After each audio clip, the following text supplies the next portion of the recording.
Is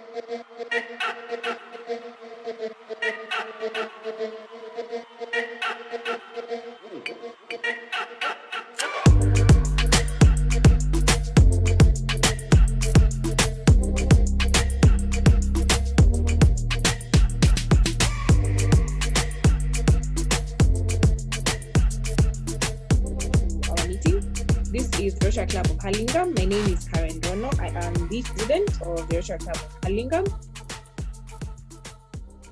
Meeting this COVID period, and this is part 2 of what we started last week. So we as a club are going through a season of trying to understand personal financial management, and we've been humbled to be hosting Kaburu. So ideally, we thought it wise that we should bring her again because we had unanswered questions last time.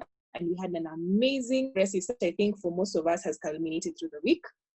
But because it was very sweet, we decided to continue with it. But before we do anything, I'd like us to have the Rotary Grace. So I'll request George to have the do the Rotary Grace.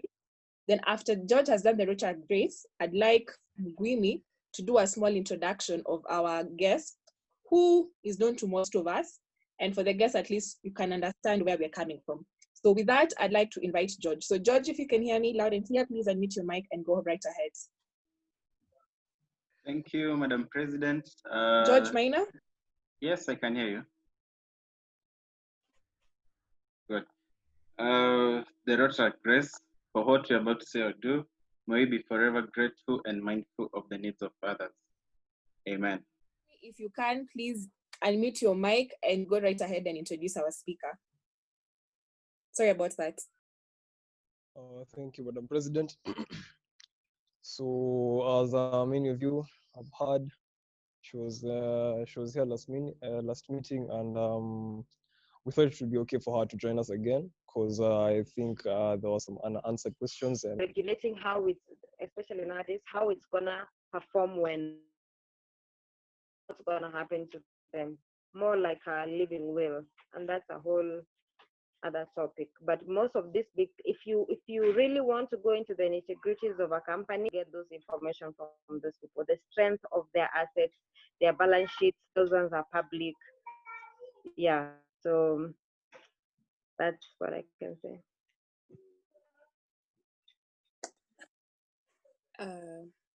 Yes, I am back. I'm sorry, I disappeared for minutes. Then Safaricom decided otherwise.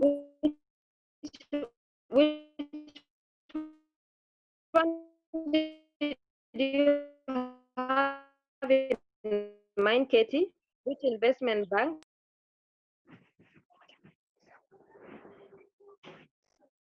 Hi Joy, it's a question I saw on the chat about Faida Bank. Maybe Davis could ask the question more clearly.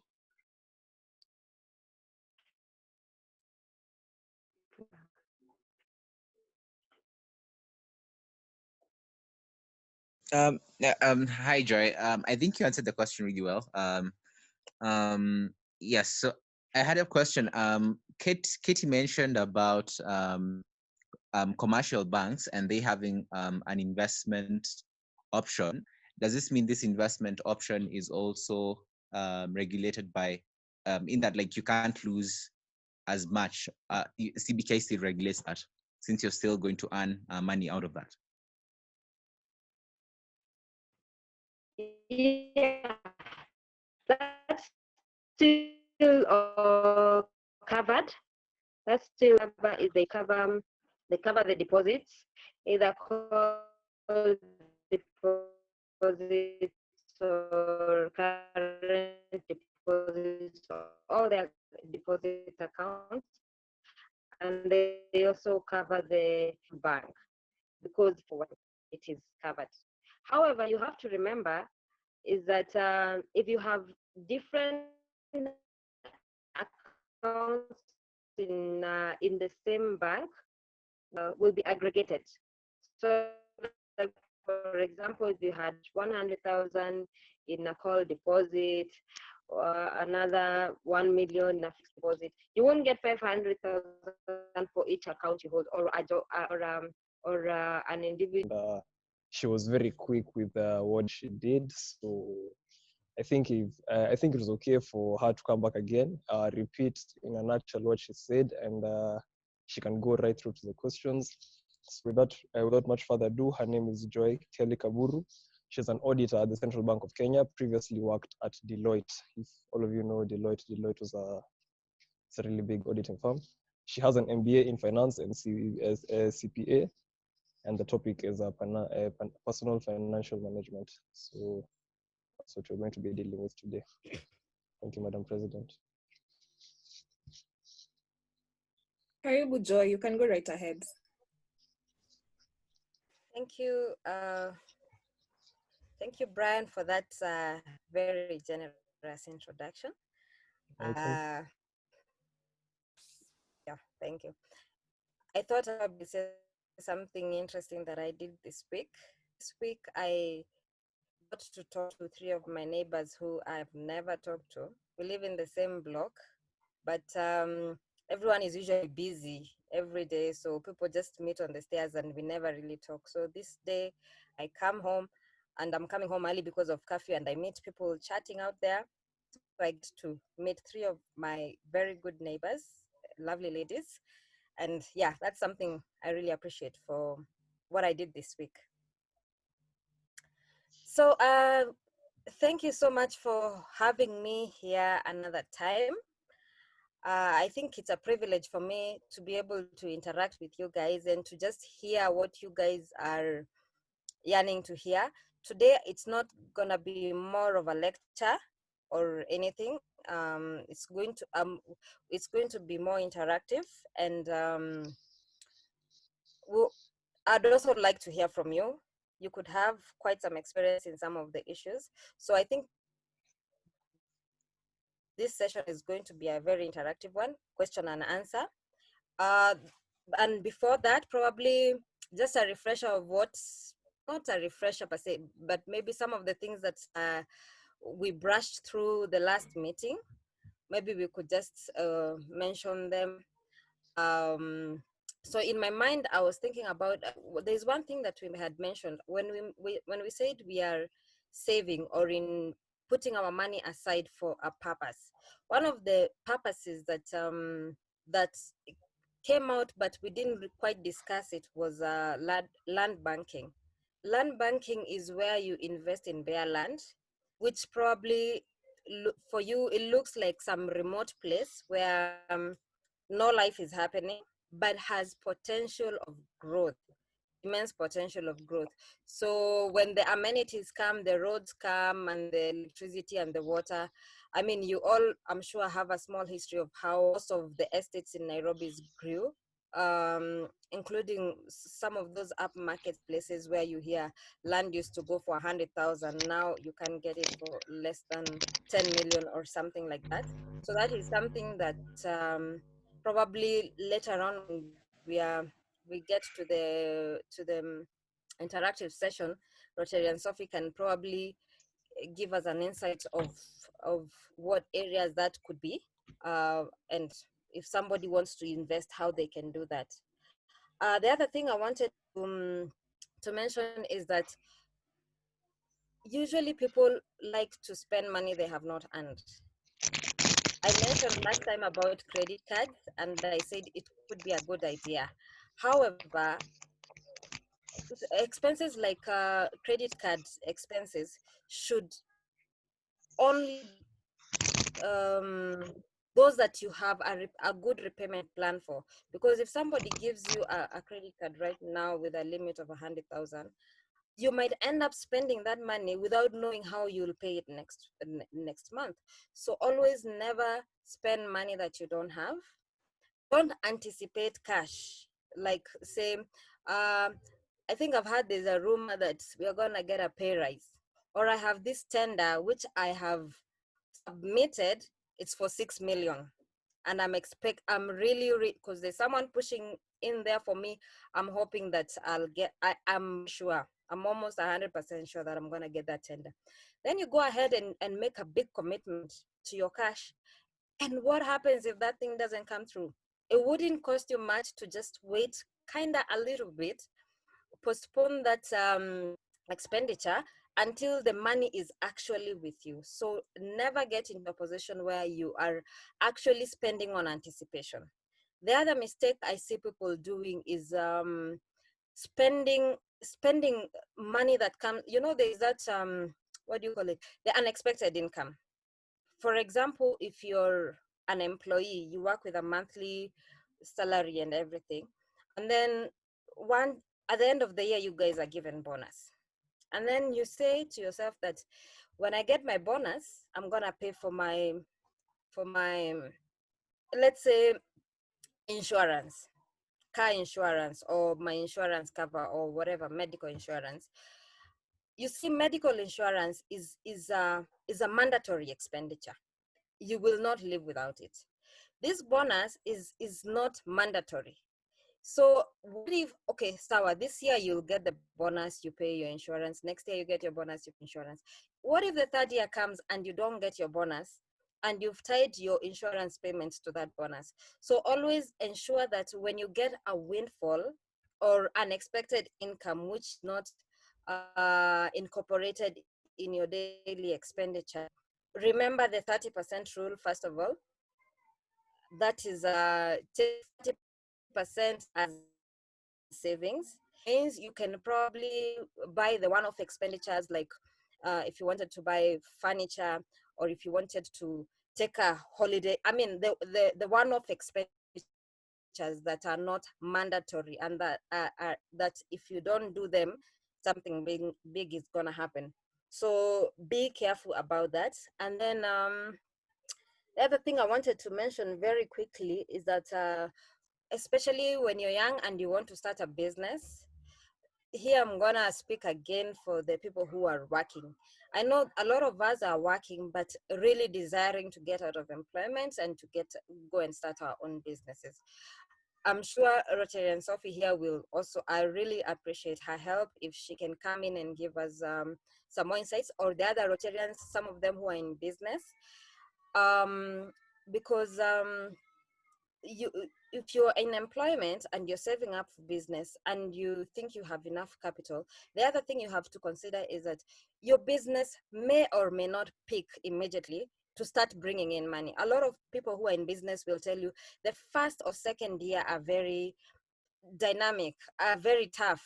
You might not have income coming in. So if you're leaving employment to go straight into business, ensure you have enough capital that can cover you for up to 6 months or 9 months, that your expenses, at least the mandatory expenses, can be covered within those 6 months, and you'll be able to survive. And then the other thing I would probably advise young people is that don't quit your job to start a start. Don't quit your job to do a startup, because what I'd say is that if you're working, you can have the startup as a side hustle. If it doesn't require, if your job is not taking so much of your time, if you have some free time, do it a little bit more, and kind of learn the ropes, make mistakes at first before the time you say, now it's time to quit my job and move to business. If you're already in business, then there you just hustle it from the beginning. So I guess those who have always been in business can give us some more insights into that topic. And then the other thing is that I usually say, don't feel like this whole financial management is all stuck up. I can't do anything, yeah, with my money that I want. When you set your goals, when you achieve your goals as you go on, feel free, please, to celebrate yourself once in a while. As in, pat yourself on the back with some expenditure and say, I've done well. Okay, probably I've managed to pay this loan, or probably I've managed to save. Maybe I had a target to save up by the end of the year. I had a target to save up to 100K. I've reached that. So let me spoil myself. So feel free to celebrate your small wins, because that will give you motivation to keep revising your goals upwards. And when you achieve them, you're happy, and you can be able to celebrate yourself for doing that. So another point I'd like to mention is about loans. Last time when we spoke, we said that debt is not bad.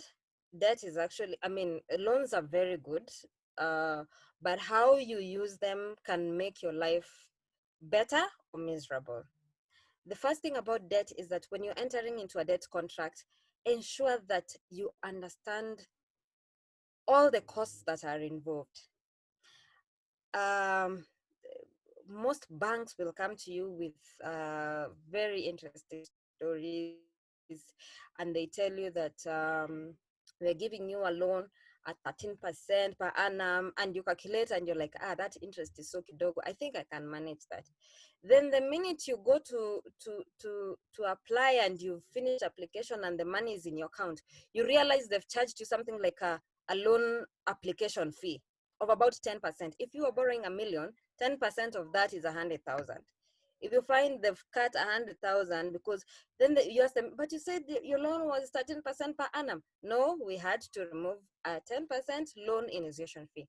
So ensure that you have all the costs involved in that transaction. Understand the repayments, because some repayments, there are different repayments for different banks. There are those who have the reducing balance, that every month whatever you pay in the first month, the next following month is less than the previous month. There are those who have standard repayments, like if you're paying 20,000, it's 20,000 every month. There are those who will give you a repayment holiday for some time, then you start paying later. So understand the repayment and see how you're gonna factor that repayment into your current income and expenditure, or so to speak, in your current inflow and outflow of cash. Make sure you understand that.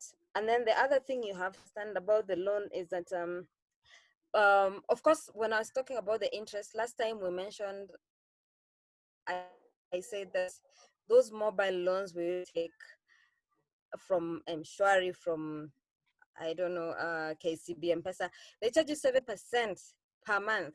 That translates to about 84% per annum. I mean, that's not totally reasonable.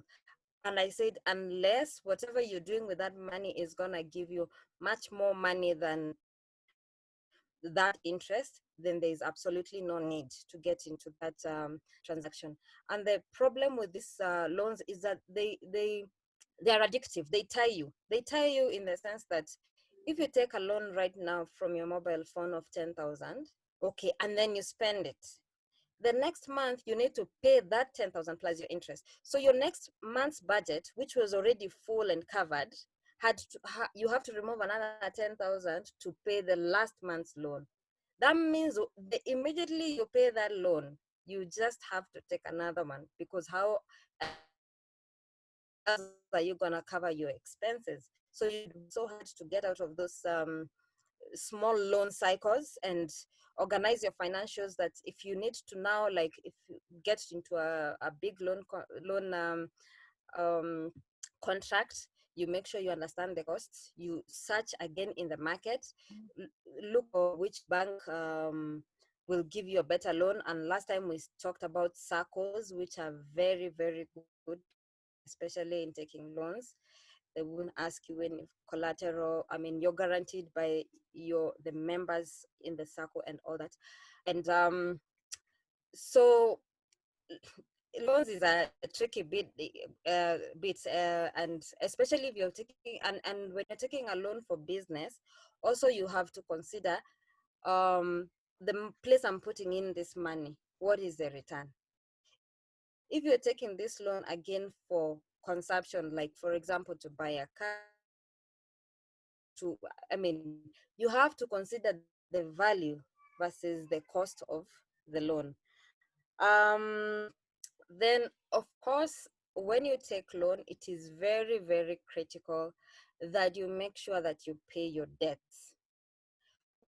Whether you're taking a loan from friends or family, or from a financial institution, ensure you always pay your debt.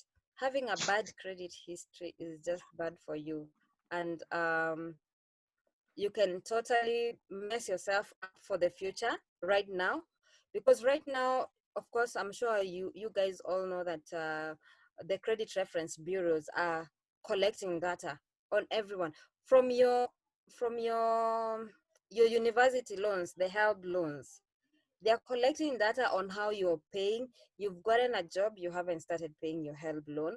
They're collecting that information and data. And one day when you will need to get a loan, you will go and they like, no, but you only qualify for this much because you're not a good credit. I mean, you don't have a good credit history. Or if you qualify, we really need a lot of security to cover this loan. So always make sure you keep your credit history very straight, and pay your loans on time, avoid the penalties because they all add up to your expenses for the loan. And also maintaining relationship, like friends who sort you out once in a while if you're stuck. Please ensure you pay those loans, because even family, I mean, if you ask your uncle, please sort me out with 5 Gs, I'm gonna return it. Just return that loan, because the day you will be stuck again, you will need to go to that person. So in a nutshell, today I hadn't prepared much. I was going to be question and answer, and I think the question and answer is open to everyone. Anyone with an answer will just, I guess, raise their hands up and answer. But you can throw questions to me if you want to throw to me directly. But yeah, that's what I had, what I really wanted to mention for today. Thank you.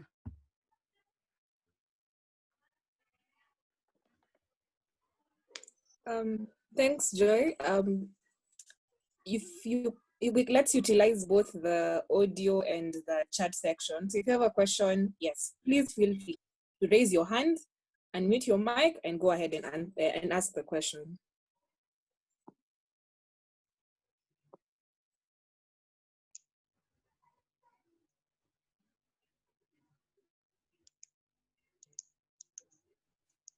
I think I can ask a question first. On Yes. you mentioned about CRB, so to speak. So ideally, I'd like you to explain to us if, for example, I was to take a loan from a money lending app and I default on it. So let's say, for example, I take a loan from Tala, because that should be the most common one. I take a loan of about 10,000. So my assumption is this particular loan I've taken from Tala will also be registered within the CRB, so that it's whenever I'm trying to take a loan from another place, by the time they're going to my record, it's registered that I already have a loan of 10,000 and I'm either paying it or I've defaulted. So if I am to default, how does that whole process work? I default, of course, they chase after me. They call, for most money lending apps, they're malicious. So they send to my contact some funny message about helping me pay, but some funny form of embarrassment. Then after doing that, if, for example, now after a few months I pay it, that would mean, does my credit score completely decrease, or how does that work? Okay. Probably try to answer that. Karen, thanks. How this works is that, of course, your credit history will show that you had problems. You had enough months of defaulting that loan, but this information, remember, has to be sent to the credit reference bureau. So it depends on every loaner. I mean, like, for example, the mobile app you're talking about, the Tala, some could have that if you default by the end of the second month, we are sending your name to credit reference bureau. That's where now, once they put that history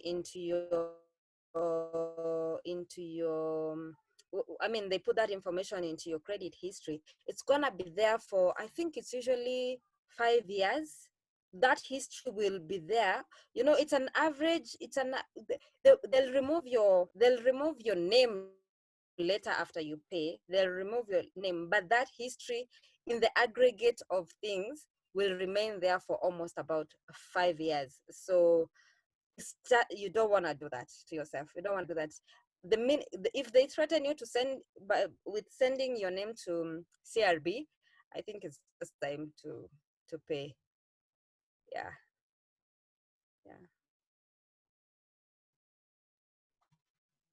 Thank you for that. I've seen there is a question on the chat box, and I can see Mugwimi has raised his hand.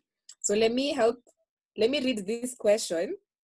Then I think after we've read the question, Mugwimi can ask his question, and then you can answer both to make your life a bit easier for now.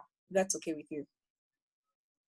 So to everyone who can hear me, Katie asks, my question is about investment. It's one thing to save, but what are some of the options we have as individuals that we can invest in despite the negative shock caused by the current situation? This is COVID-19 that will actually have higher returns than the principal with low risk.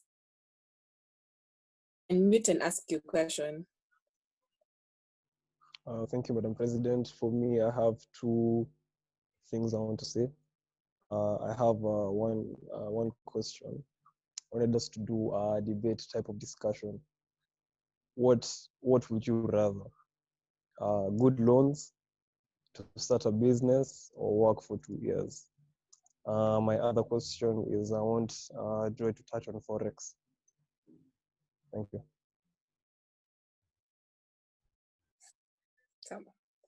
Joy, you can go ahead. Okay. Your question, last time we discussed some investment options that are good enough that are not very risky and will give you a considerably good return. Usually the higher you risk, the higher you get. High risk, high return.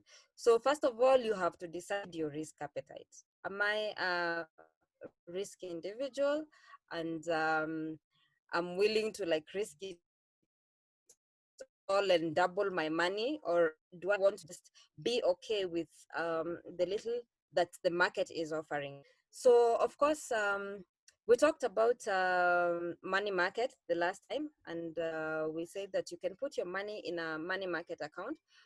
Oh, I mean, the general word is unit trusts. You can unit trusts is offered by insurance companies where they collect money from different individuals and they bring it all together and invest. So where they invest that money is what makes it what gives it the name. Like if they invest that money in low risk, low return investments such as bonds, treasury bills, they call that money market, and that money will earn you approximately 9%, 9% to 10% per annum.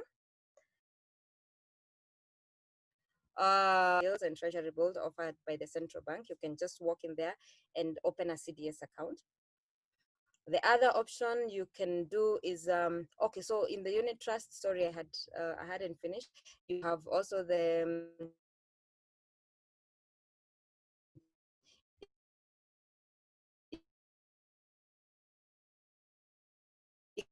equity funds. Equity funds will invest your money in shares, and of course, like now, it crashed, but of course, you can see now that they are starting to pick up. So that one you have interpret the market, but some of the things are a bit unpredictable. So when the returns are good, they're really good, and if something happens, that's a risk you've taken. If you had invested shares or in a equity fund, then you're ready, because they're probably offering you a 20% interest rate per annum, ready to take in the shocks. So if you lose, I mean, that's your risk appetite. The other thing is that you can also go yourself and invest in the capital market. Brian has mentioned about Forex market. I think that one would like to also want to hear more from someone else, if anyone else has ideas about that. But I also say that if you invest in something like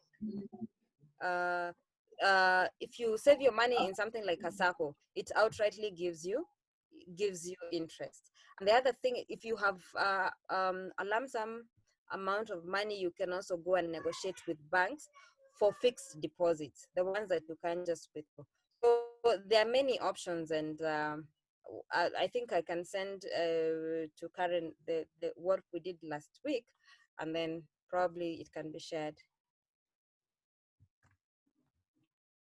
I think that would be Okay. good. Yeah, then Brian, you were saying something? Yes, sorry to cut you short, Karen. On Forex, I wanted you to explain, like, right now, how can we use Forex to our advantage? Right now, because there's businesses are closing, employment is going down. So right now, Forex might be one of the tools of income that we can be using from home. But now that all the economies are going down, how can we use Forex to our advantage? How can we buy and sell other currencies and in order, but the outcome should be to make income? How can we do that?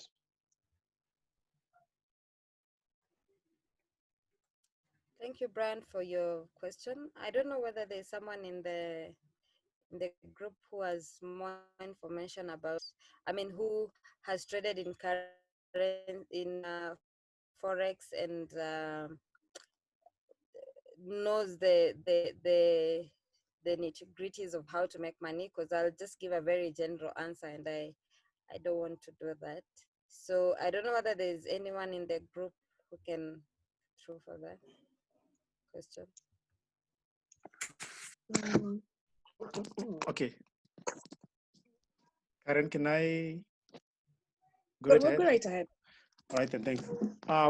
Well, I do not trade through Forex, but from my little understanding, it's a skill that needs you to, like, you need to learn the skill, you need to be patient.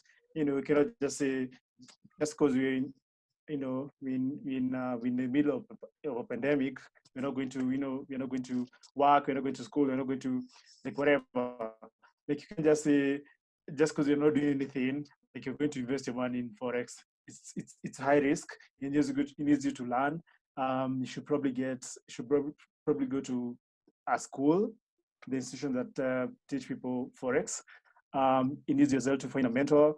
It's a process. So you cannot just say, just because you're not going to work, just because everyone is at home, that you're going to invest your money in Forex. It's high risk. You can invest, in a hurry, with greed, and you're going to lose. So you need to be careful as well. So find a mentor, find someone to just trust the process. Take your time. Don't be in a hurry, and then these are going to work. So Forex isn't. It's not like betting. For betting, you can say, football. As from next month, you're going to have football, so I can invest my money in this and this match. It's not like football. Forex, you need to understand the markets. You need to be careful. Yeah. So I just wanted to make that short comment. Thanks. Thank you, Aweru, for your input. When I was asking this question, I was assuming that people have tried trading through Forex, people understand Forex, but now I wanted to understand if right now should be a really good time to invest in Forex. I'm sorry, that was a question I was trying to get through. Okay, if you had to ask me, I wouldn't really say right now is the best time to invest in Forex, because you realize so many companies, have lost out. So many people are jobless. So and for my little understanding, it still depends. Forex depends on things like oil prices, gold, like such things. So like right now, oil prices are like really down. So Forex really right now. I don't want to say yes. I don't want to say no. But right now, no. It wouldn't be the wisest of the organization. Okay. Thank you. But do your research as well. Yeah, thank you. Just a question, I think, which is not far from that topic. I used Forex as a tool.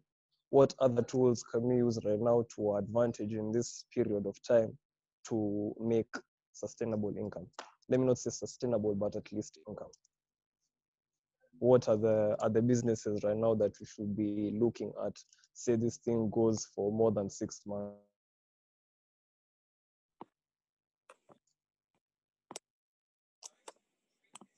Okay, so can I go? Yes. I think something like agriculture should be something that should be at the top of the list. Agribusiness, that's definitely something that can give you something good to take home. Real estate. There's a time we had someone in one of our meetings who talked about real estate, and actually, Brian, you're one of the guys who've invested in real estate, if I'm not wrong. But I'll actually say agribusiness is something that you guys should think about. Yeah, so because we have less land for agriculture, we have when human population is going on and going on and then going on increasing. So so I think agriculture should be something that you should think about. That's my opinion.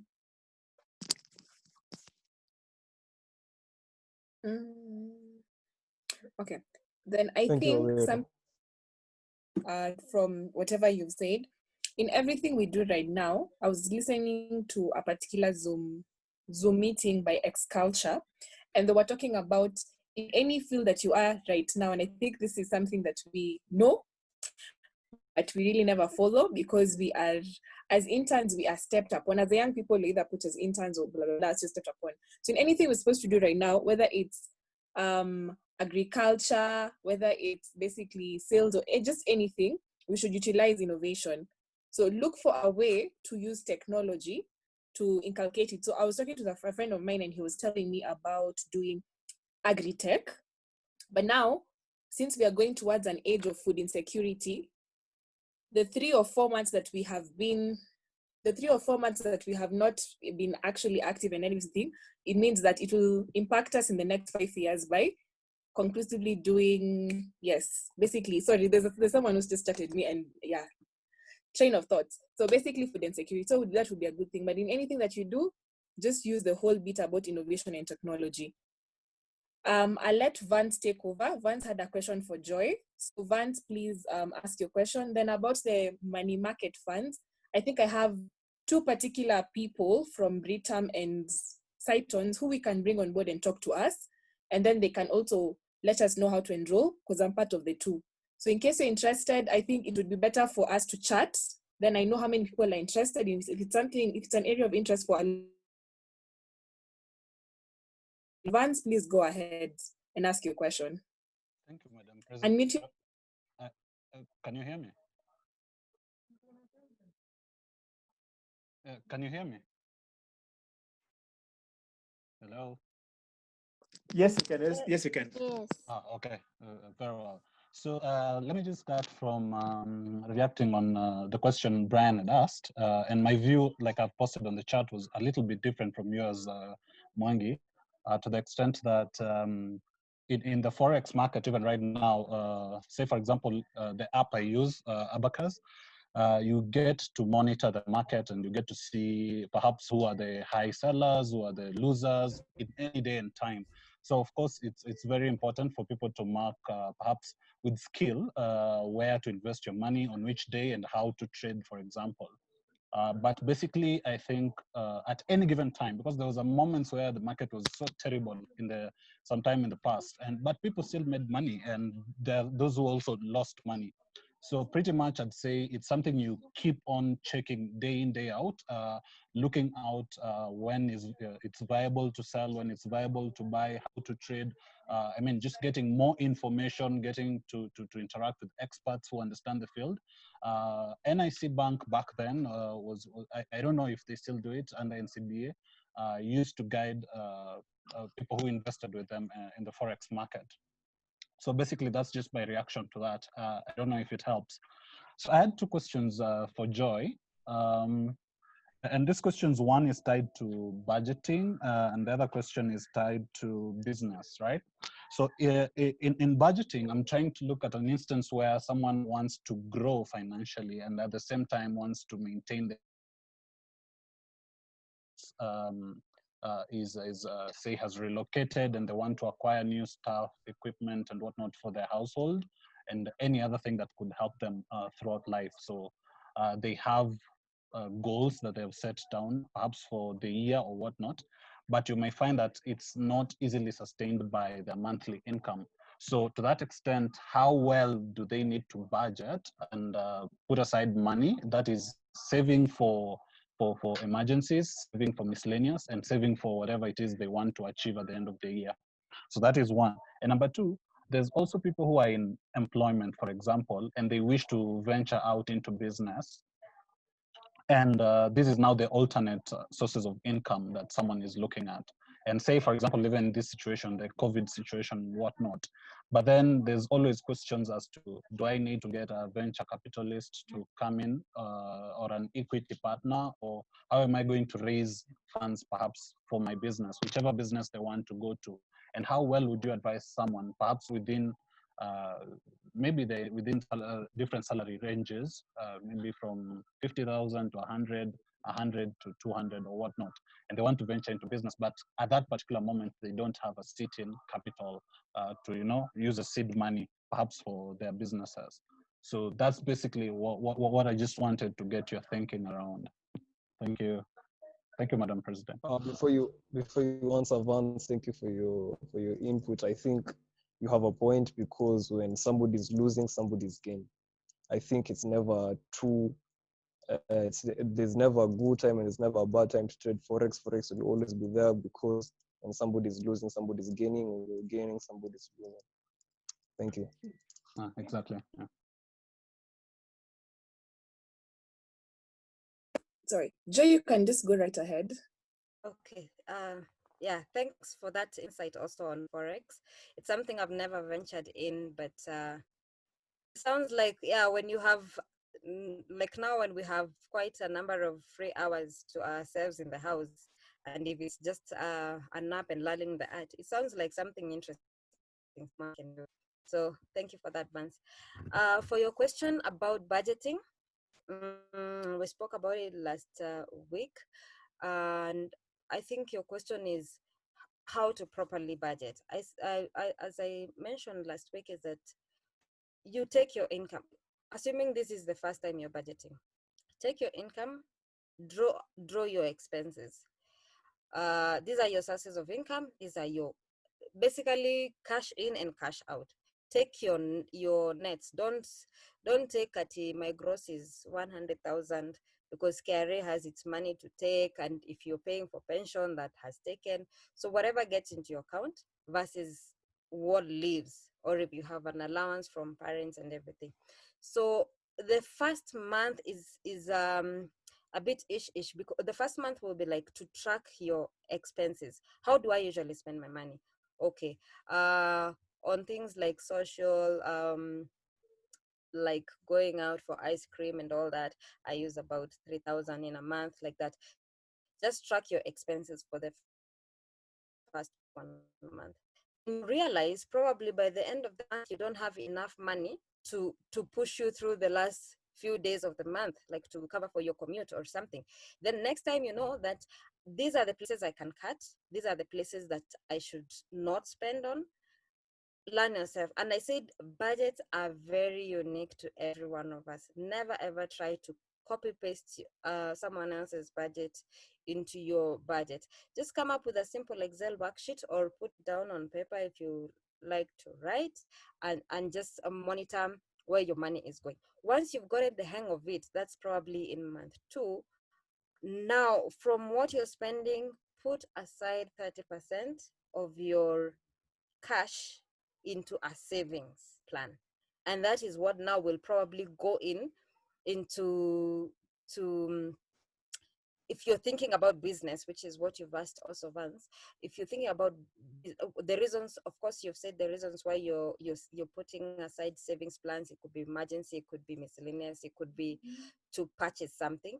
So I said ensure that 30% of what comes in is put in a savings plan. That's first of all.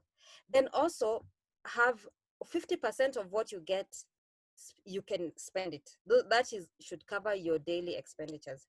20% is more of an investment, like what you contribute to the circle, what you pay to your pension, that covers 20%, or what you're paying for a mortgage or something. Okay, then you have the 30% which is going away for saving. So now This 30% is what we've said we can put it in interest earning places, and never put your money in the bank. First of all, banks, your money is so easy to go, you go and pick it. The other thing is that banks, if you're not in a fixed deposit, which is like for ties your money for 3 months or 6 months or 1 year, then it gives you zero interest.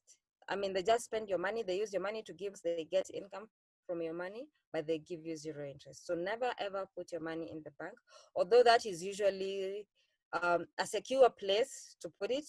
Of course, definitely you should not put money at home or under the mattress or something like that, because even if the bank went under, even if you invested in the most shoddy bank, as long as it is registered by the central bank, or this is licensed by the central bank of money, up to 500,000, your money is insured.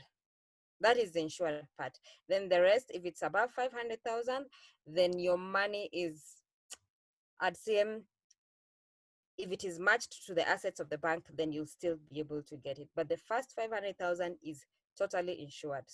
So that one should not worry you. However, it doesn't give you any return. It's just holding your money there. So when we were talking about budgeting, is that then you have to know your expenditure. What are the mandatory expenditure musts and the ones that I don't have to have? Please put a separation to those. And then if you find that your musts are moving your things, your budget so high, like for example, what you're paying for rent, please feel free to adjust your life. It doesn't hurt to just adjust your life to a more friendly and comfortable expenditure. If you're paying too much for something, feel free to downgrade, or so to speak. If you're not, as you wait, that doesn't mean you give up, by the way, because of course if you have a deficit in your budget, increase your income, and you can also reduce your expenses. So this is reducing your expense in anticipation that you're going to increase your income to a level where you're able to enjoy the luxuries that you've probably foregone. So like for young people, don't feel pressured to live in a certain estate or to live a certain kind of lifestyle. This is the time where you're free and laissez-faire. So feel free to kujifinya, so to speak, and put a little bit more on the savings. What we said last time is that if you're especially saving for business and you've been putting your money probably in money market, and now you feel like it's time I need to get into this business, or it's time I need to buy this house, or it's time I need to buy this car, don't feel tied by the amount that is in the bank, the amount that is in the investment place. Don't feel very tied down. Look at your other options. Do I have credit facility? How much can I get? What are the rates? What are the costs? Is it affordable? Will the monthly repayments fit into my expenditures without so much of a struggle? And then if you find that there is nothing that stops you from taking a business loan and putting it in a business, although you have to be very, very careful that you've already done enough research on that business. You've already kind of put in some groundwork, and you don't risk it all at the beginning. So just put gradual growth. I believe in gradual growth. I don't believe in like get rich quick and multiplying your money by 2 and everything, unless, yeah. So I don't know if I've completely answered the second question, which was if you're leaving employment to go to business. If you're leaving employment to go to business, I think I had touched on that and said that ensure you have enough money to cushion you for about 6 or more months as your business picks up, and also start your business before you leave employment, if it is possible. Like if doing some little money, risk some little money, get to learn, fail here, fail there, and By the time you're leaving employment, you're going into business, then that's I know those people who just plunge into it and like go full blown. So I guess we can have ideas from other people also. So Joy, you'd There is argue. a Sorry, just a sorry, minute. Madam President. Sorry. I just want to highlight a message from, sorry, I can't even access my chat box. Yes, there. A message from Vance. He's requesting that you talk about Akiba and T-Build. Then, yeah, so Akiba and T-Build. I think Katie is supporting the same. Yeah, so Gwims, you can ask whatever you wanted to ask so that Joy can do both. Well, since it was a discussion, I thought I'd say, Joy, you said that you'd rather work for 2 years, gain the capital in order to start your business instead of taking a loan and start a business.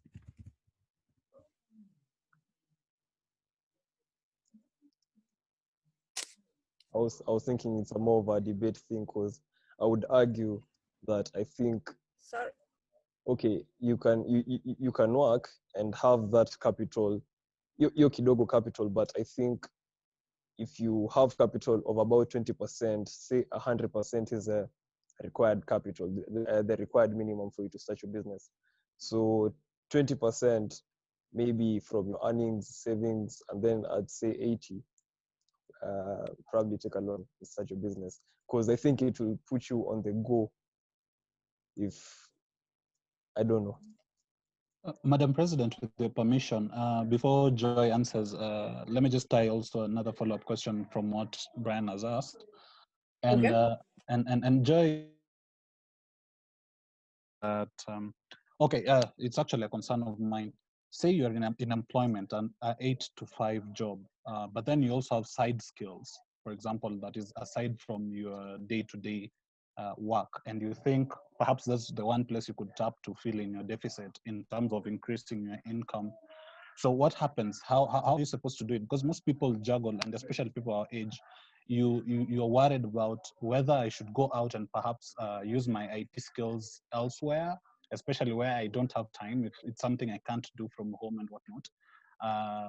And have this skill just sitting there, and you feel if you put it out there, chances are you could get alternative income. So how does one juggle that in terms of just using a skill to give you more money where you have an 8 to 5 job? So I just wanted to tie that in as well. Thank you, Madam President. If Joy, yeah, I think Joy can just go right ahead. Is Joy on board?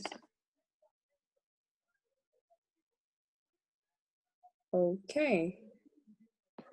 I don't seem to see her, but I would request Mugwimi, as usual, my dear darling women, to please work on that. Please request Joy to request again. Then as you're talking about this, I'm having a conversation with an amazing Rotarian who would like to come on board and talk to us about online income opportunities. And finally, I can say, let me admit her. So kindly go to the chat box and text me or just chat. Don't chat me, chat everyone, and tell me what you would want to actually have on board as pertaining the online income opportunity. So just let me know what your interest around that area would be, because I know everyone right now is interested in getting either an extra source of income or a source of income or investment opportunity. So kindly chat so that we can continue this conversation and we can give you the best quality of information that we can possibly have. So I think Joy is in. She should be in now. Yes. Okay, and meanwhile, I've seen she's in. So, and meanwhile, if you just joined us, Karibu Sana to Rotary Club of Hurlingham. Kindly introduce yourself in the chat box. I'm not sure. I can leave my number so that I can add you to our chat. We have a group where we engage with either Rotaractors from other clubs, guests, and the like. So I'll leave my number. You can either app me or whichever you prefer. You can app me or you can leave your number or email the chat box, then I can collect it. So meanwhile, I think I can now hand over to Joy. Joy, please take over. If you can hear me, unmute your mic and take over.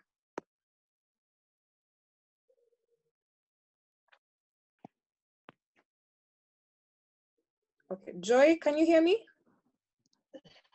Sorry. My internet has been acting up, so I'm connected on the phone now. Sorry. I didn't get the last 5 minutes. Okay. If you can hear me, unmute your mic and yes, take over. Ask the question you were asking.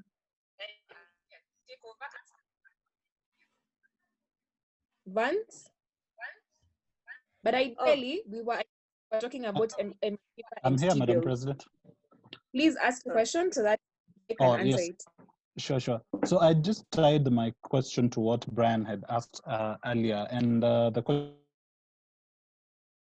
5 job, but then they have side skills, that is outside what they're doing between 8 to 5. Say, for example, someone has studied economics, but on the side, they've also gone to learn extra skills, perhaps in mechanics or IT development and whatnot.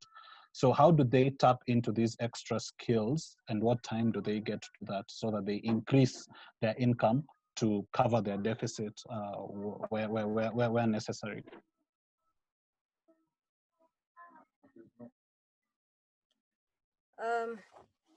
Thanks, Vance. I had your question, and I think the art of having a side hustle is very personal. But like you said, if you have a skill that you actually, all of us probably need to be having a side hustle. If you rely totally and entirely on your salary, you're not doing yourself good, because probably if your employer you from 8 to 5, and even during that 8 to 5, you have breaks here and there where you can check in something aside, and you have your weekends and everything. And also the other thing is that don't feel like you have to do it yourself all the time.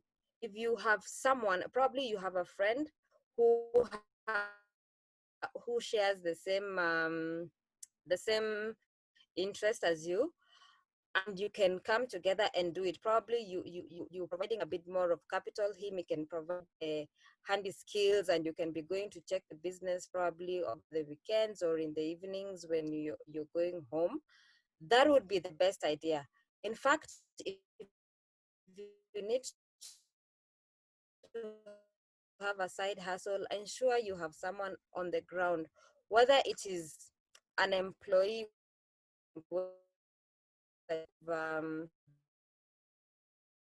put there to check for you business, or it's a business partner, someone like your level. The Rotarians who are probably experienced in this business thing, who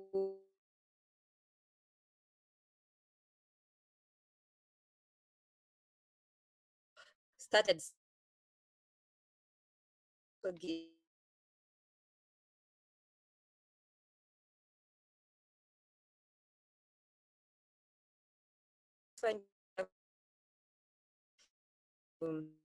to yourself, which, so to speak. I don't know if there's any help in the Rotarian Sophie, assist. Thank you, Madam President. Joy is doing pretty well. Some of these things do not have a straight rule, and I'm sure the question was around how do I juggle my 8 to 5 job and still do my side hustle. So what I would say is, of course, you need your 8 to 5 job, and I would like to support what Joy has said. If you have somebody who can run the running around for you in your side hustle, then you probably join later. That would help. And I like giving examples. I'm a HR professional and I have a side hustle. So this particular side job that I'm doing, I realized that probably I needed to do my consultancy and still run my business. What did I do? I decided to recruit somebody to do my job in my side business while my consultancy. But what you need to look at is, can your 8 to 5 job pay you to be able to pay somebody to work for you on your side job?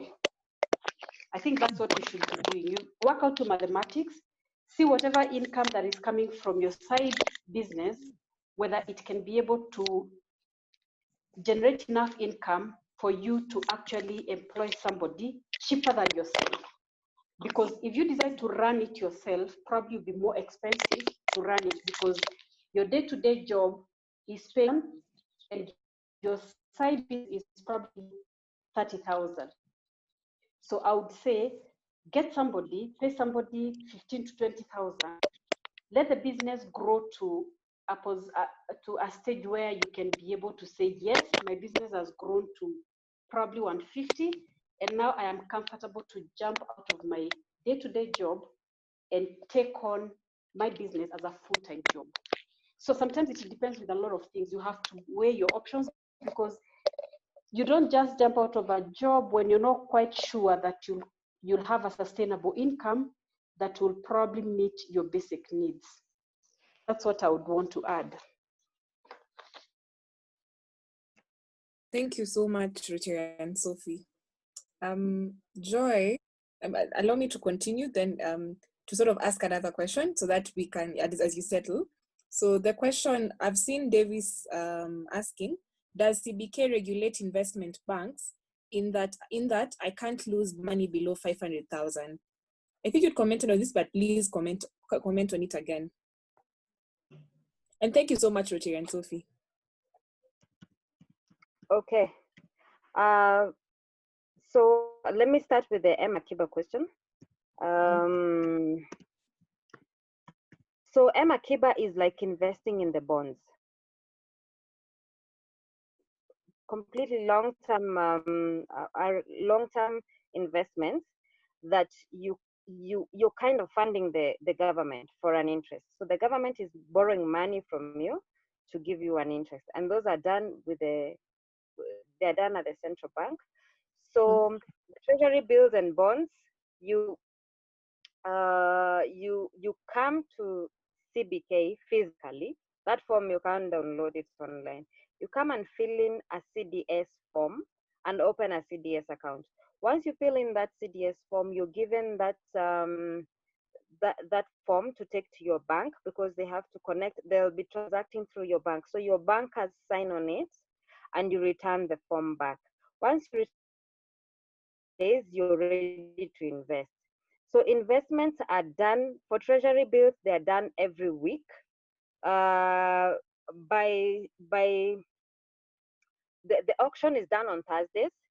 So by Thursday, by Wednesday, 1 o'clock, you have to submit your application. So after you've opened your CDS account, you can do the application. You download the form online, you put in your details. It's very simple. You put in your CDS account, how much do you want to invest. But now the treasury bills and the treasury bonds, they have the minimum amount of money you need to invest. Like for example, for treasury bills, you have to invest a minimum of 100,000 and consecutively 50,000. So for example, you can invest 100 or 150 or 200,000. And for the bonds, you have to invest in chunks of 50,000. So I think the government realized not all Kenyans are able to participate in this because not all Kenyans have that amount of money to just lend them. So that's why they started the Emma Kiba. And Emma Kiba is like an app. You get it on your phone. You transact on the phone. You decide the amount you want to invest. So they'll probably be offering a certain bond. A bond is a big amount of money, so they'll break it down into your chunks, into your 10,000. Your interest, of course. After you've linked, they'll ask you for your bank details and all that. So you can be able to invest through your mobile phone. So yeah, that's about Emakiba and Treasury bills and bonds. Bills, every Thursday, there's an auction. So every Wednesday you submit your bill, they give you the results on Thursday. You have to fund your account.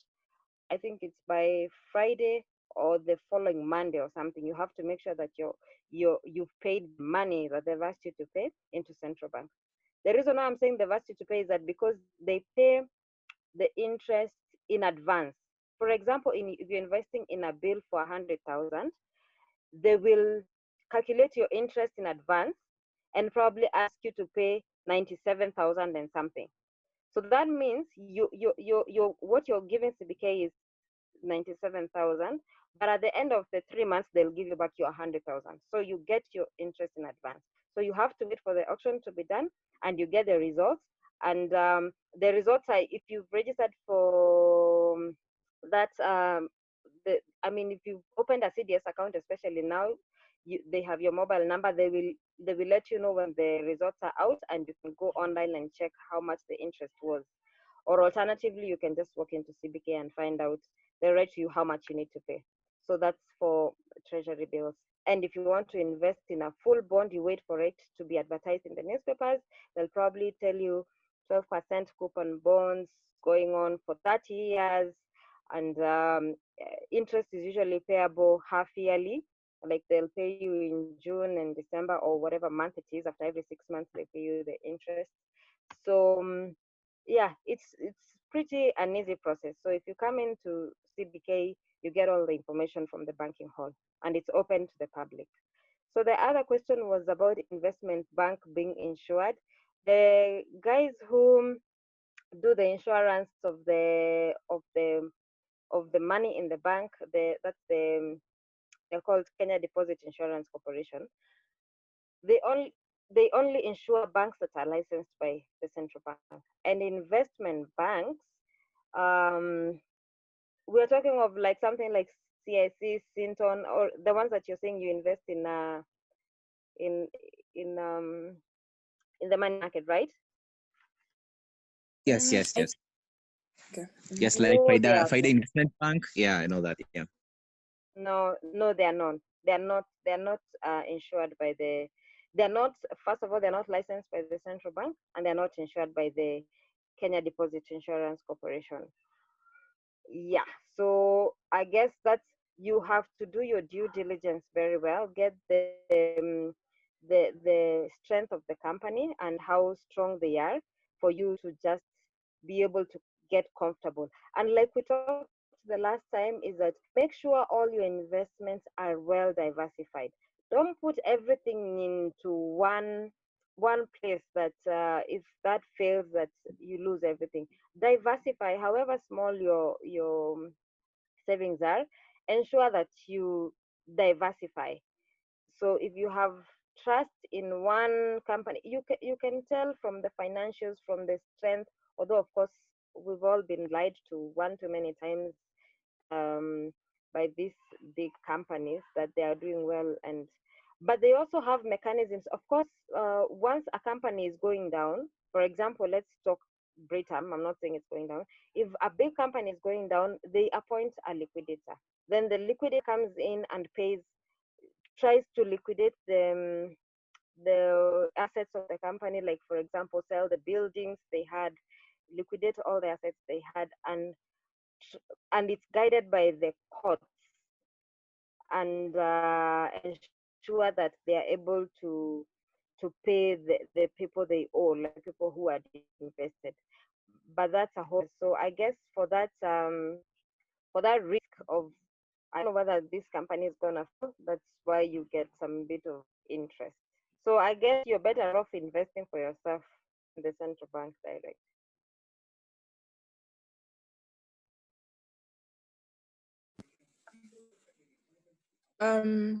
Vance, if you can hear me, are you satisfied with the answer you've been given? Because I was seeing a very nice debate. I was seeing a very nice debate going on somewhere. For me, Madam President, I think I'm satisfied. Thank you, Joy, for that response. But also, just back on what Sophie had hinted to, and that was my follow-up. My question basically had also touched on skill-based alternatives, where say, for example, I'm not going to offer, I'm not opening a shop, setting up shop or whatnot, but it's more or less skill based. So you've been in school, you've learned economics as your major, but then you've also gone and done something else, on the side, which is skill based more or less. It's something that you have as a person. Of course, maybe other people may have it on the outside, but you have it as a person. So how do you go about all that?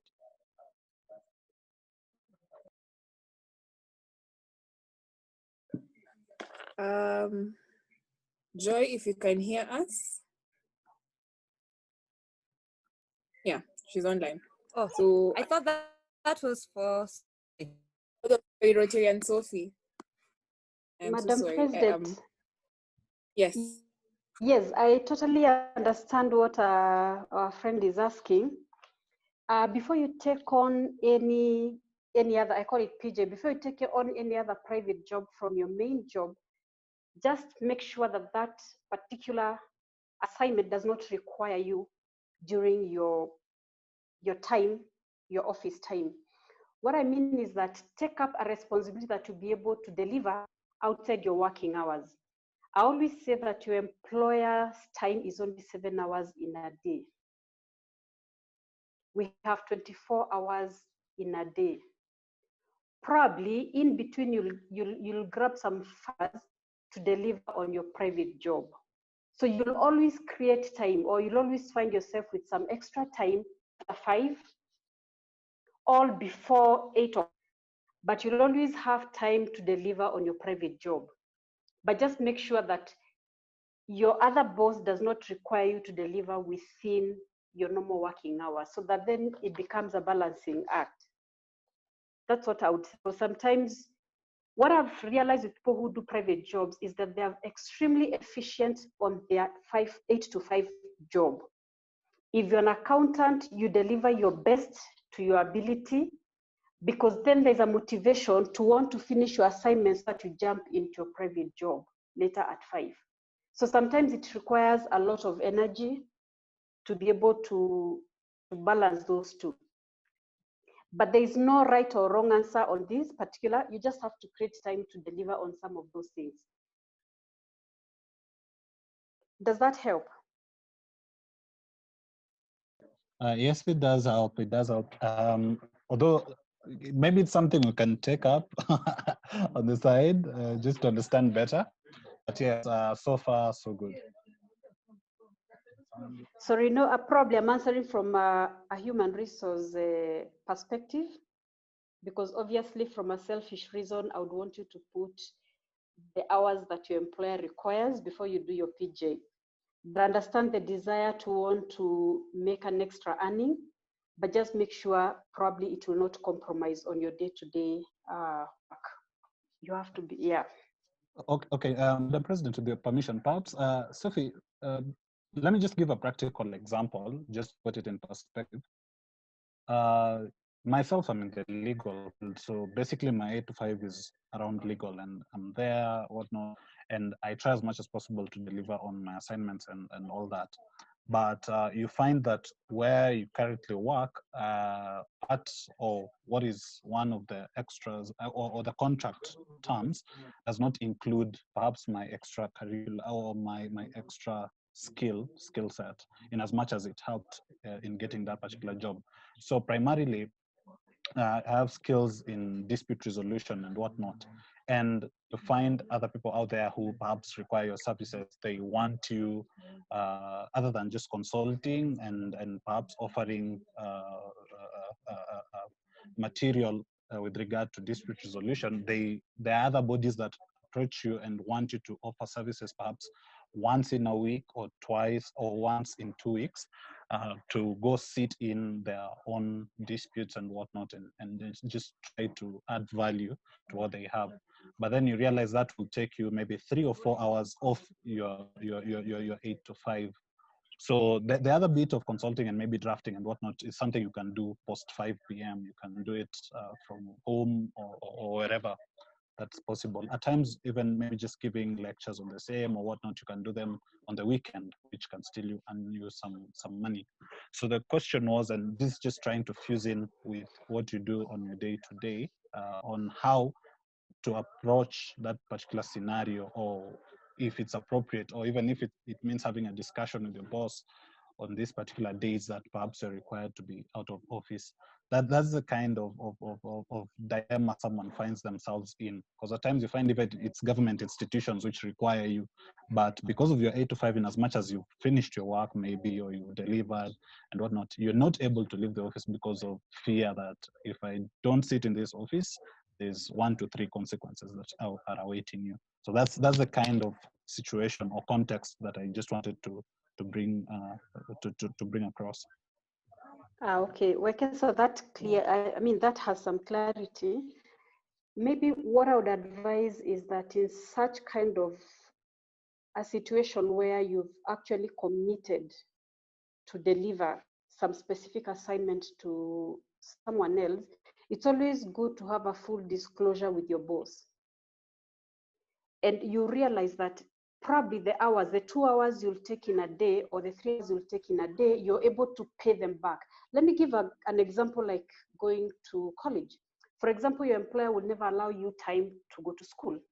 But what you agree is come in early, 7 o'clock, leave at 4, so that then you can be able to attend your classes at 5.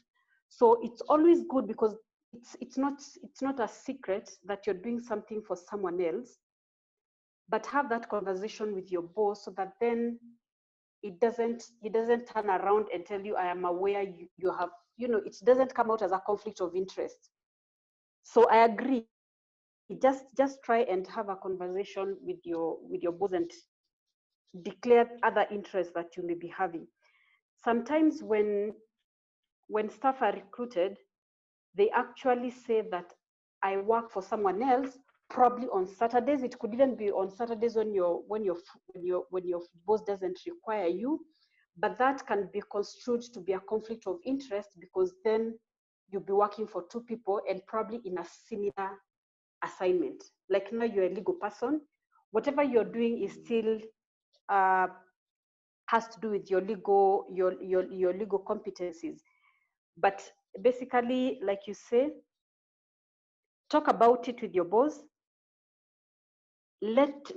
Probably they'll be able to give you time off to do that particular assignment. And I think that would help, so that then you're all clear about the assignment. I guess we are getting somewhere closer to Actually, I appreciate answering that. this question, Wekesa. Yes, I do agree with you. Thank you so much. I don't mind having this conversation later, probably to also give you some consequences, because every action has got some consequences. We can always talk about it so that you see how you can handle it in a very clean way, so that then you don't find yourself on the wrong footing.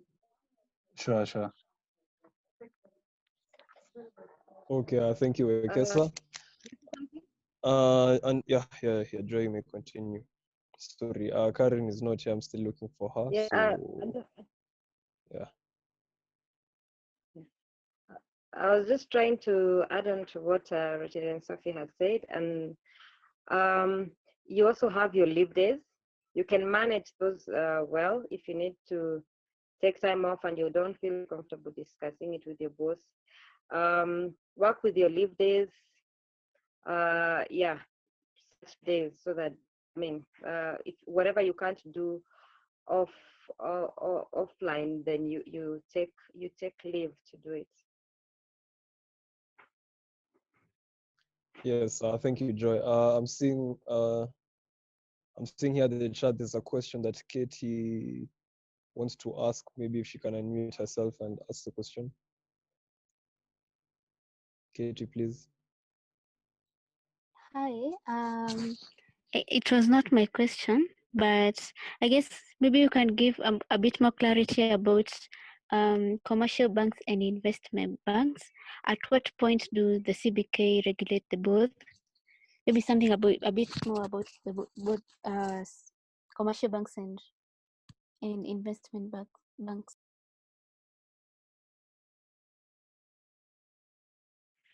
Thanks, Katie, for your question.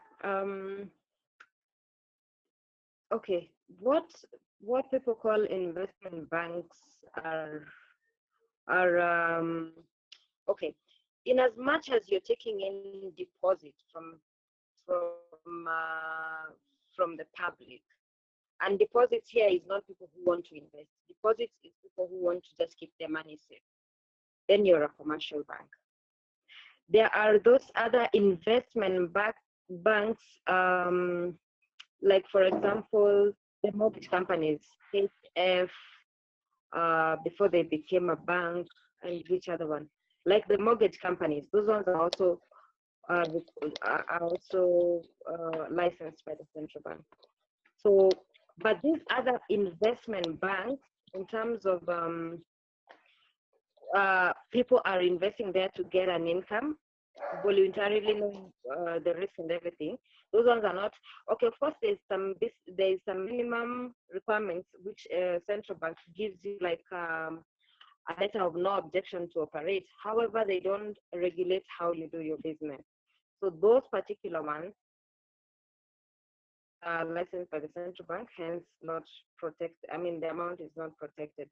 So for the commercial banks and for the deposit taking microfinance institutions, quite a number of microfinance institutions. The list is on the CBK website. Quite a number of deposit taking microfinance institutions and all commercial banks are covered. But now for the investment banks, where people are going there solely to invest, not to safeguard your money, because central bank being a government institution, one of their key responsibility is to ensure that that Kenyans have access to safe keeping of their money. So they're not putting for you an infrastructure where you will earn money. If you earn money in the middle of all that, it's okay. But for them as a government institution, is that we want to make sure people have a place where they can keep safe their money, where they can do transactions to make payments easily from one account to another. I mean, just basically the things that the basic what we call them, the basic functions of a bank is to keep safe money and to ensure that transfer of money is made easier for you. So yeah, those ones are left out, and they have their own. I think each company has their own way of regulating how it's, especially nowadays, how it's gonna perform when what's gonna happen to them. More like a living will, and that's a whole other topic. But most of this big, if you really want to go into the nitty-gritties of a company, get those information from those people, the strength of their assets, their balance sheets, those ones are public. Yeah, so that's what I can say.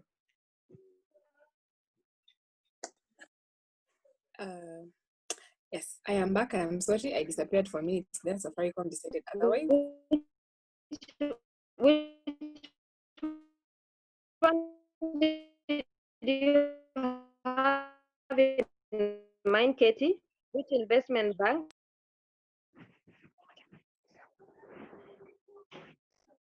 Hi Joy, it's a question I saw on the chat about Faida Bank.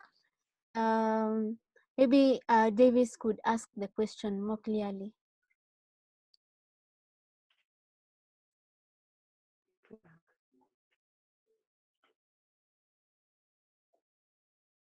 Hi, Joy. I think you answered the question really well. Yes. So I had a question.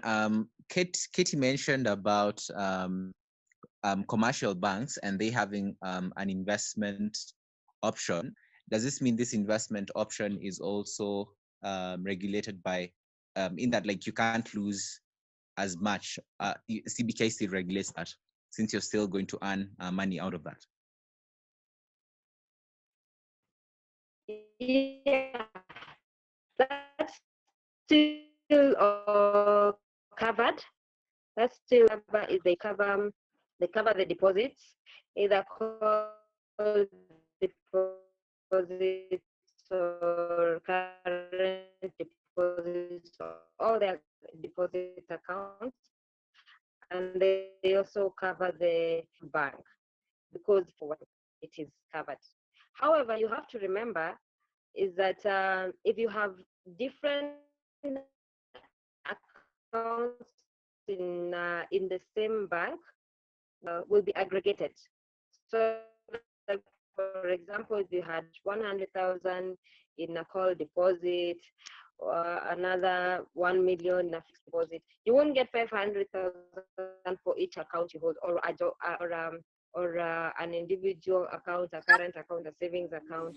So when the bank goes under, everything that is under your name will be aggregated, and and and you, I mean, it's considered as one account. However, if you have a joint account, that's of course a separate account. All right, great. Thank you.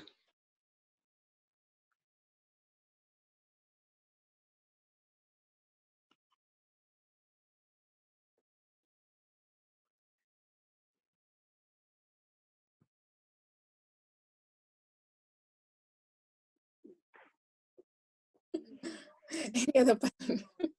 I'm not sure whether there was any other question. Is there any other question?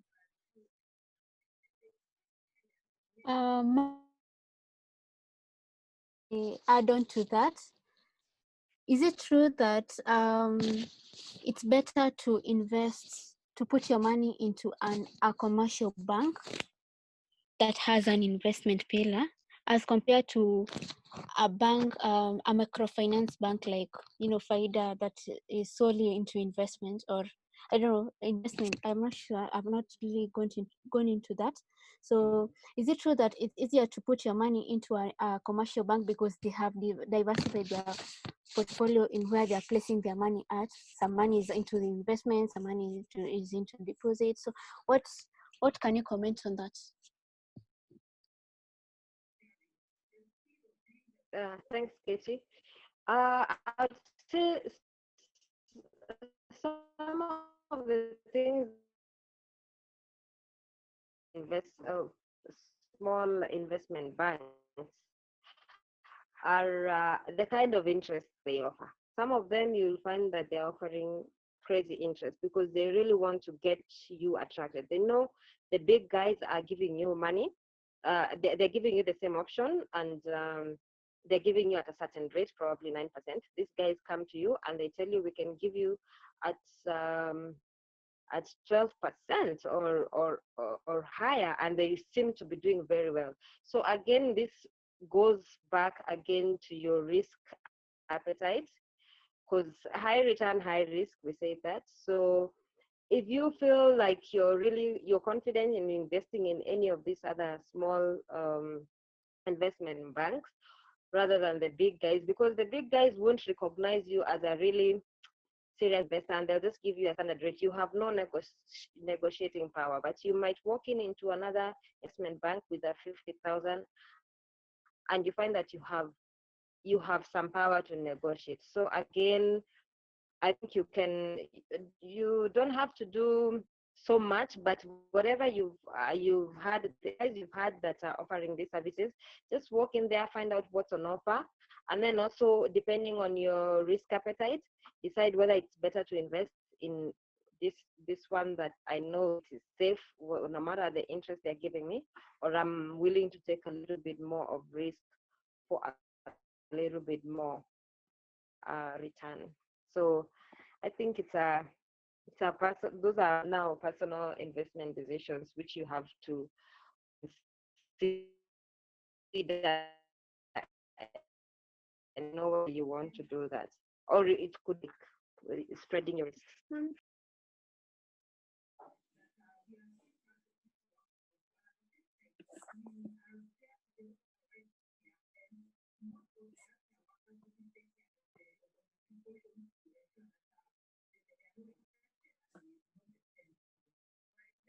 Okay. Looks like there's something funny with Safaricom today. Okay. Yes, today has been a very interesting day. Guims, I can see you're shaking your head. Yes, so before Joy, can Joy I'm a bit confused because she was talking and then all of a sudden she's disappeared. Am I the only one experiencing the same thing? Okay.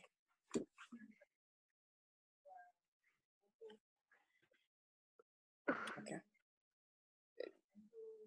Joy, you were completing a statement or you were done? Oh, yes, I was. At what point did I go off?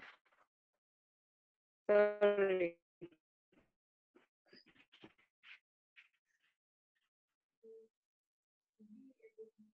Okay.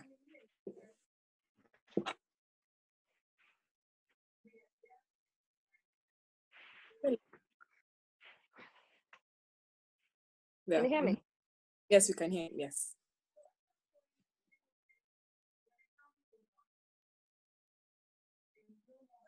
Go right ahead. We can hear. Okay. I don't know at what point I went off.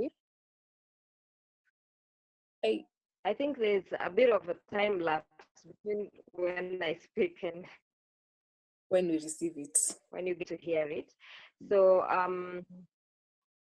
what I was saying is that it depends on your risk appetite, whether you go for a small investment company, which will probably give you an offer for a higher interest rate, and also give you more of negotiate power to negotiate, and also give you that's personalized customer service with your small money, your relatively low interest rate of return, and will also I mean, you'll just be part of the pool and you don't have any negotiating power because you're investing a small amount of money. So again, it boils down into your risk appetite. Like, where am I willing to take in a bit more of risk for this person who's giving me a little higher rate of interest? And probably as you're younger and you're starting out on life, you're very cautious. You're very cautious with your money, and you're investing in almost risk-free. But as you grow older and you find that sometimes you can just take a bit of risk, then you get to venture in more risky business. So again, it's at what level of risk you can accommodate. Okay. Okay. I think that should conclude our Q&A if there's no other question. I hope. Okay. So what we've been doing for the past, I think this one, okay, your first particular session and the other session we are trying to record them so that we can have like a series of them. And in case someone needs to refer to them, especially for members who, for one reason or the other, had no opportunity to join, we are going to share them. So in case you also want a copy, kindly let us know. So we try as much as possible when you're done with the meeting. When we're compiling the list of clubs, we also have the videos saved in a Google Drive to share. So in case you're interested in that, please let us know. I left my number at the chat box, let me know. Then Joy had promised to send some material. So once I get access to it, or Mugimi gets access to it, we will share it. Yeah, so I will, first of all, before I hand over to Mugimi to do the vote of thanks, I would like to thank you on a personal note. It has been a very, very informative 2 sessions. We have learned the different types of investments. We have learned the personal aspects to it. Today, you reminded me something about land banking. And yeah, for sure. I remember there's a time last year, someone, which I don't know why I was that stupid, but someone was selling land in Kericho at around 20,000 per quarter. And this particular piece of land, they had been told that they are going to be the... So some of us didn't comply, and the ones who bought like 5 parcels are now celebrating because KPLC did something. So thank you for creating the awareness around it. And like I said last time, please, for those who have tried it, try and use Clever Girl Finance. For now, they're doing it for free, courtesy of the COVID courtesy of this COVID situation. So please take advantage and use Clever Girl Finance. They have free courses, they have everything. So yes, I'll hand over to Mugwimi so that he can give the vote of thanks. And those guys in the chat box, thank you so much for joining us for this particular meeting. I know if for sure you are listening, it has been informative. Yes, so Mugwimi, please take over. Thank you, Madam President. I don't want to say much, Madam Joy. I think the chat box speaks for itself. I think everybody has learned something, whether still new or something they already learned. Thank you so much. Your efforts are really appreciated. We would want to see you again, but kama utakubali, maybe in the future. I'll be coming in as a guest also to listen. I also want to come in as a guest to listen, so you can invite me for other meetings. We'll invite you for meetings. Thank you so much. Yes, thank you. I don't know what more. Thank you so much. You're welcome. And thank you so much for having me also. This was such a pleasure for me. I'm also learning as we go on. And then I think if it's not too much, we'd like to request that since we are like your babies now, anytime you hear of any investment opportunities, especially that are linked towards our age, towards our age, I mean, you can imagine whether we have a salary or not, how much we'd be earning. Please share it with us. Share it with any leadership, and we will share it to everyone else. Because I think it's all about growing the next generation and growing. And if you grow us, we will grow the next and then benefit. Yeah, we won't have a lot of loans. Probably the future politicians are here. So we are listening and we want to do better. So yes, please grow us. Yes. I'll definitely do that. Thank you. Thank you so much.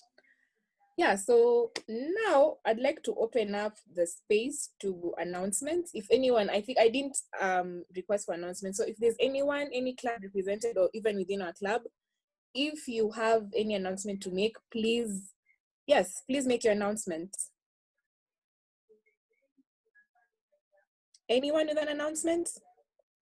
Any visiting Rotaractors or Rotarians who might have an announcement to make? Okay, okay. I have one. Okay, Vance? Yes, Madam President, I'm just trying to find what was here.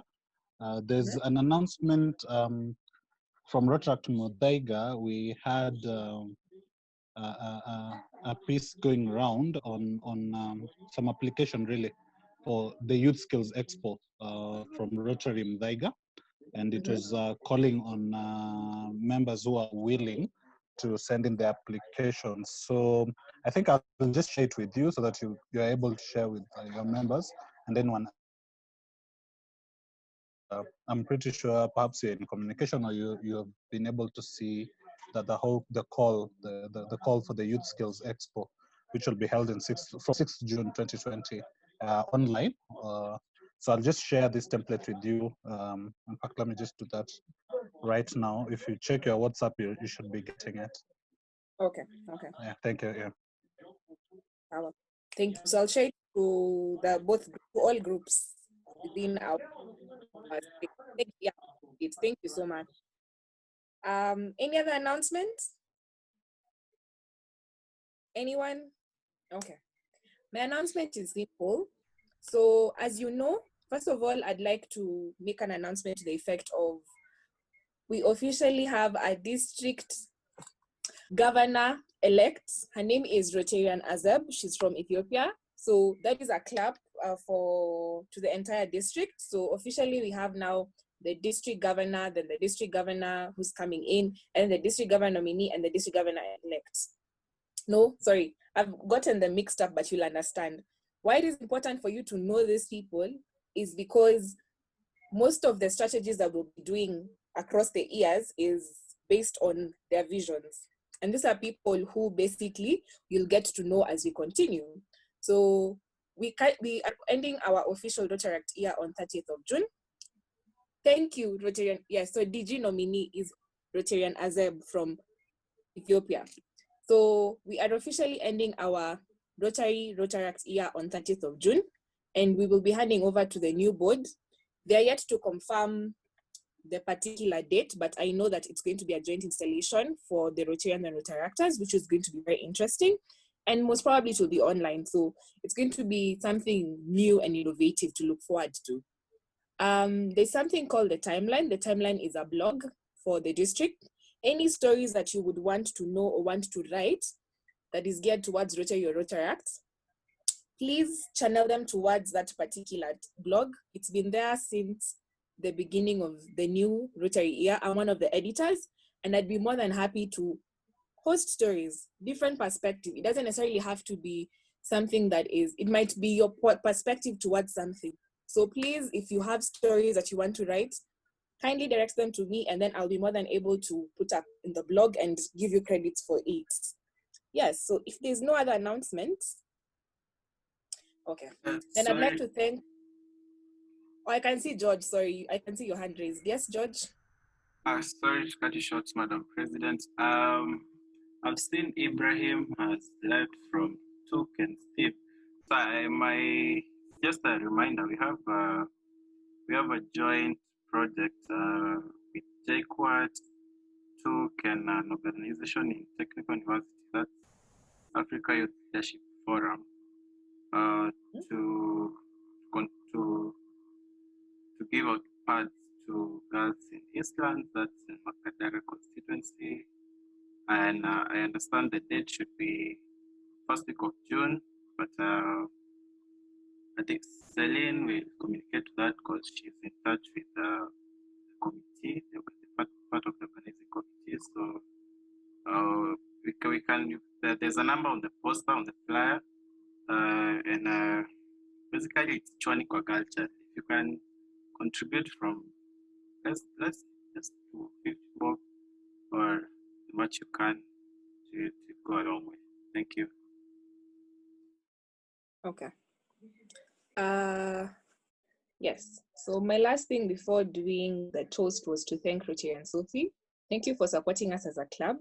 You have, since you were toddlers, you have been there. So you have basically raised us through it.